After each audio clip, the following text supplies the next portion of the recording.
So Past Me recorded this video and named it like it was a final project, but it turns out I forgot my own audio track, which I feel like is really stupid of me. That's such a 2010 thing to do. I'm so sorry about that, in case anybody happened to watch it for like the 10 minutes that it was up. But here I am, and I actually have me talking for this one. This is against a guy in the champions brackets at the OU tournament for the University of Washington. I believe his name was, what's his name? Was it Thomas or Albert that I faced? I totally forgot.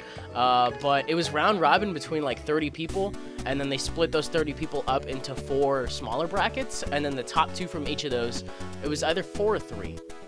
I think it might have been 3.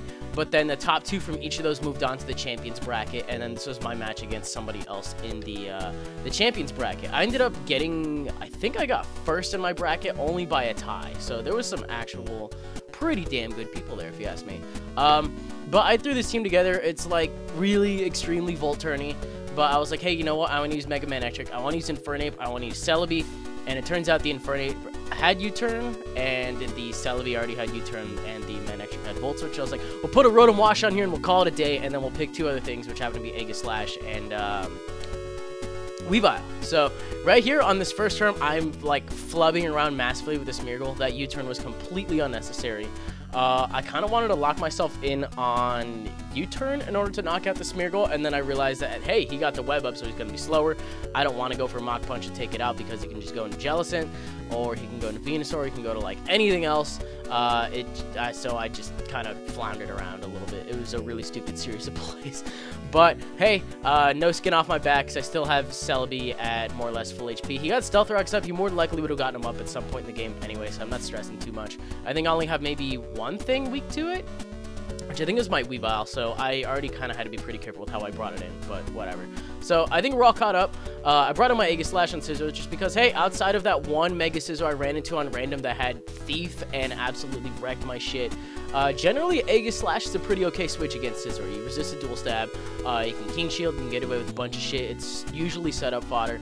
And here's when I realized that I'm actually playing decent people, because people realize that you can status through King Shield. And I just got burned, so I was like, okay, he's probably going to go for Overheat, or he's going to go for Volt Switch because he's a Scarf, Rotom, Heat, or whatever. I'm just going to scout for it. He ends up burning me and then going for the Overheat. So I was like, oh shit, I just got played. Okay, how about that? I shouldn't really have even risked it in the first place when I had my own Rotom Wash, but it's physically defensive, and I just didn't know how that was going to end up panning out. But they have Item Claws at this thing, which I'm definitely not the biggest fan of, because otherwise this thing would have had lefties. I would have run some other items on some other pokes as well. I probably would have brought some other pokes entirely. But that was a weakness policy Aegislash, because I had to take off lefties. So I took off Sword Stance for, I think, Iron Head, and it's just the same EV spread. I don't know if it needs a different one. Probably doesn't. Right here, in my like 570 hours of playing XY, I don't know why I haven't found a Chesto Berry, or why one does not reside in my inventory, but Lum has like been burned up so prematurely, and I've actually been pretty okay with it. I think this is the only game where I ended up resting and had a mild amount of trouble burning off the rest turns, and that's just because I was being stubborn, honestly. Like, in any other scenario, since you can burn off the rest turns now, it's not that bad for Rotom. But yeah, Chesto definitely preferred with your Resto, that whole thing. And just going to Volt Switch out on this because I know Mega Venusaur is slow. Just get to Volt Switch out. I honestly didn't think he was going to end up going for the Sleep Powder if he had it. I was pretty sure he was going to end up going for the Leech Seed or the Sludge Bomb, because I do have a Celebi. It is a mildly huge threat to his team after I get this and Scizor out of the way. It can take on a lot of things outside of Diggersby with U-turn. But once I get this and Scizor out of the way, I'm pretty sure I'll be good to go with Celebi. And he probably thought it was going to come in to take a Sleep Powder or a Leech Seed, which is why he ended up going for it. Or he just flat out predicted this. That was pretty good too. I ended up getting the burn on the Fire Punch, which is a little bit crucial. But based on the way I could have played Weavile, and he also didn't switch out at all, I kind of felt like it didn't in the long run, just because he just ended up actually keeping this thing, and when he could have just as easily gone back into he could have gone on a Scizor, so I just don't know why he threw away his Venusaur like this. But I go for Fake Out just to stack burn damage to make Fake Out's damage not so miserable, and then I go for an Ice Shard because I really don't feel like missing Icicle Crash on the Mega Venusaur, and losing my Weavile because Night Slashing will be nice on the Jellicent. So he ends up going into Scizor now. I did lose my Aegislash just because I was playing around like a stupid idiot. But I get to go to my Rotom Wash. It's physically defensive. It's one of the better things to switch in on it anyways.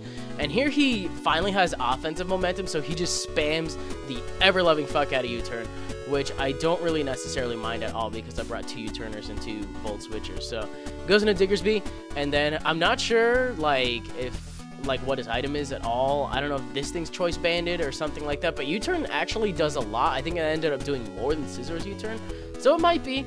It's something I definitely could have kept in mind, and I just end up Hydro Pumping this thing because, well, whatever. I thought he would have tried to kill me off from there because I honestly thought he could have would return, so I was like, alright, I'll just Hydro Pump it. It looks like I had, what, 20 HP left? So, hey, he taunts before I can rest because he does suspect that coming since we had a conversation about why I had Lum on as opposed to Chesto, so he knew I was Resto Chesto, tried taunting, didn't end up working out there. And I'm burning Rest Turns in here because I know this thing isn't really going to end up doing a lot. He makes a questionable play in going for Wild Charge instead of Return. I don't know if he actually ended up having Return. It'd be kind of odd if he didn't, but because he's... I don't know. He seemed like a pretty competent guy, so I don't know. I guess he just doesn't want anything else to take a Hydro Pump. He could have gone back out into Jellicent. That definitely would have been okay. And right here, he miscounted the Rest Turns because there was a Rest Turn from when he switched it in initially, so that was 1. And then the first Wild Charge, that was the second one. So I woke up, and then he didn't get the opportunity to Wild Charge me again, so it just ended up dying. So, and then I get a burn off in Scizor, and that's all I need for my game checklist. Like, as long as this thing is burned before Rotom Wash dies, or this thing is dead before Rotom Washes, that's fine. And I'm actually getting like a little side bullet off on it too, because I don't think the Scizor is going to respond to this Rotom Wash whatsoever. I'm going to hit all of my Hydro Pumps, which I actually find a little odd. But I think I just get to go for another Hydro Pump. It's looking like a 2-hit KO after the burn as well. So, I don't even think a Bullet Punch is even going to end up doing that much because he's +4, but he is burned. So, just end up knocking him out, and that's great. And then I think all he has left at this point is a Jellicent and a Paralyzed Smeargle. So, get to Volt Switch out in a Celebi, and Celebi's actually going to clean up the game. It's a calm special defensive one, so I have nothing to fear from Jellicent. And on top of that, it looks like the Jellicent, after the damage I do to it, turns out to be physically defensive.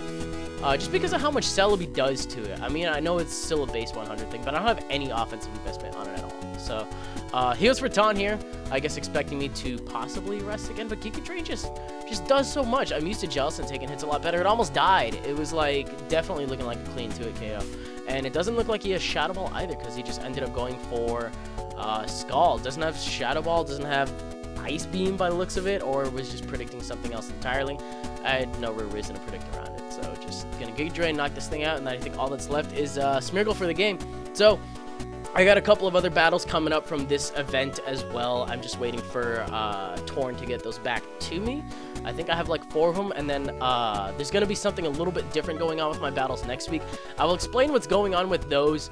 They're going to be a different variant of battle, one that hasn't really been seen before, that they have a pretty interesting thing going on at their club meetings every Friday, and I don't think it's like anything that we've really seen on the internet before, so I'm kind of excited to bring those to you, and they're kind of going to be what I'm going to be uploading for the next 3 months or so. So hey, hope you guys enjoyed this one in the meantime. If you did, you can definitely feel free to leave a like rating, comment, rate, subscribe, all that shit. Do what you normally do, and yeah, I will see you guys on the next one. Bye.